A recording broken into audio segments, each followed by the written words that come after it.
វីដេអូនេះខ្ញុំនឹងបង្ហាញអ្នកពីរបៀបប្រើប្រាស់រូបមន្ត if ដោយវីដេអូមុនដែរប៉ុន្តែខុសគ្នាត្រង់លក្ខខណ្ឌនៅក្នុងវីដេអូនេះខ្ញុំនឹងបង្ហាញពីការប្រើប្រាស់ if ដើម្បីរកនីតិទៅតាមមុខវិជ្ជានីមួយៗឬក៏នីតិរបស់មធ្យមភាគ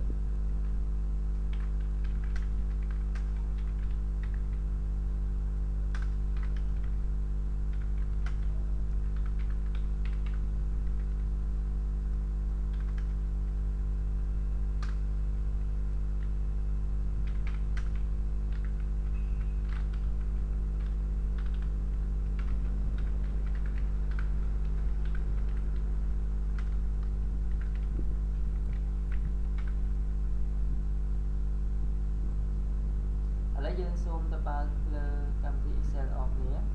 ហើយលោកអ្នកបញ្ចូលអ្វីដែលខ្ញុំមាននេះមកសូមអនុវត្តអស់គ្នាមានលេខរៀងមុខជាភាសាខ្មែរគណិតវិទ្យារូបគីមីនេះគឺជាទូសរុបនេះគឺជាមធ្យមភាគនេះគឺជាលទ្ធផលដែលពេលរៀនមួយជាប់ឬក៏ធ្លាក់ហើយនេះគឺជានីតិដែលយើងចង់ដាក់ទៅលើមធ្យមភាគតាមមធ្យមភាគលេខរៀងទី1ដែលបានទទួលបានមធ្យមភាគ 62.25 ហ្នឹងទទួលបាននីតិអីមកហើយវាជានីតិ A ឬនីតិ B ឬនីតិ C រហូតដល់នីតិ F ហ្នឹងទៅអញ្ចឹងយើងសូមបញ្ចូលទាំងអស់គ្នាហើយយើងធ្វើប្រកបសម្គាល់យើងទៅលើ column G ហើយនឹង row 2នេះយើងគិតទៅលើ 62.25 រួចហើយចាំយើងទាញរូបមន្តដោយអូតូមកសូមចូលរូបមន្តដាក់សញ្ញាស្មើមករួចហើយចូលរូបមន្ត if បើវងចប់ប្រសិនបើមានថាប្រសិនបើយើងគិតទៅលើមធ្យមភាគត្រង់ column G2 ប្រសិនបើ G2 ធំជាង 90 ពី1ដាក់បំផុនតារាអញ្ចឹងយើងឲ្យវាលោតពាក្យថា A គឺទៅ A បាត់វិញមួយទៀត if បើវងចប់អញ្ចឹងប្រសិនបើ G2 នៅដែរ G2 ធំជាង 80 ពី1ដាក់បំផុនតារាធំជាង 80 យើងឲ្យលោតពាក្យថា B មួយទៀតទៅរូបមន្ត if កដាបើវងចប់អញ្ចឹងប្រសិនបើ G2 ទៀតធំជាង 70 ពី1ដាក់បំផុនតារាយើងឲ្យវាលោតពាក្យថា C មួយទៀត C ហើយនឹងរូបមន្ត if ទៀតមកប្រសិនបើ G2 ធំជាង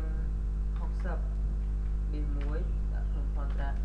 យើងឲ្យវាលោតពាក្យថា B C D ពី1 if បើចោប្រសិនបើ G2 ហ្នឹងធំជាង 50 ពី1ដាក់បំផុនតារាយើងឲ្យវាលោតពាក្យថា E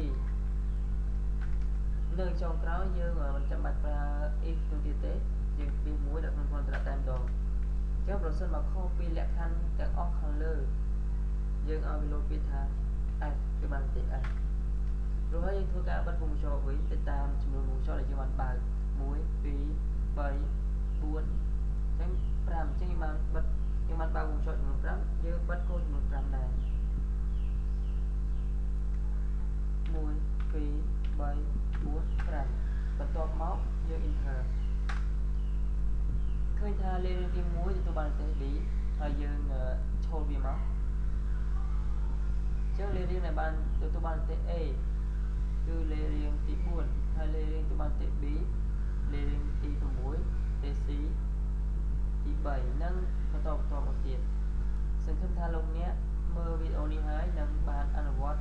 ត្រឹមត្រូវហើយនឹងយល់ច្បាស់ទាំងអស់គ្នាអរគុណសម្រាប់ការ